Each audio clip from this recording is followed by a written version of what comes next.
Өзіңізді кем санап, жұртпен салыстырып, өз құныңызды білмей жүрген болсаңыз, көріңіз.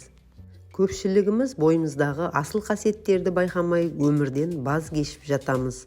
Сынақтарды сабырмен жеңу үшін де, биіктерді бағындыру жолында тер төгу үшін өзімізді шексіз сүюге тиістіміз. Ендеше ойыңыздағы кеселдерден арылып, мына кеңестерге құлақ асыңыз. Ешкім сіздің ерекшеліктеріңізді сөз етуге жол бермеңіз, және өзіңізді өзгемен салыстыруды доғарыңыз.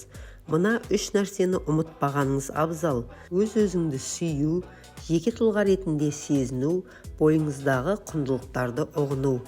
Әлемге шуақ шашыңыз. Егер жақын таныстарыңыздың керемет қасиеттерін аңғарсаңыз, оған міндетті түрде мақтау айтыңыз. Себебі сөз жүректі жадыратып, алысқа жетелейді. Жақсылық жасаудан жалықпаңыз. Кері ойлаушылардан қол үзіңіз. Оларға жеке өміріңізге араласуға жол бермеңіз. Ауыртпалықтан сабақ алып, алға жылжыңыз. Өзіңізге уақыт бөліңіз. Өзін бағалайтындардың қатарынан табылғыңыз келсе, түрлі тосқауылдар мен мәселелермен біраз уақытқа қоштасыңыз. Өзіңізді ретке келтіріп, демалғаныңыз жөн. Ішкі түйсігіңізге құлақ асыңыз. Өз-өзін сүю негативті ойларды елемеуден бастау алады. Сенімсіздіктерден арылыңыз. Адамдармен қатынаста белгілеген меже қойыңыз. Сізді пайдаланатындарға екінші мүмкіндік бермеңіз. Көңіл күйіңізді уыста ұстаңыз. Жеке эмоцияларыңыз қашанда қарым-қатынаста кедергі келтірмеу керек.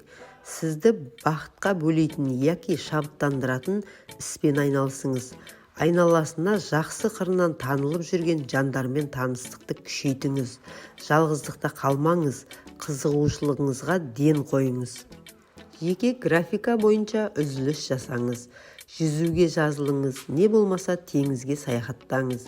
Теңіз толқыны мен саялы бақ естен кетпес сәт сыйлайды.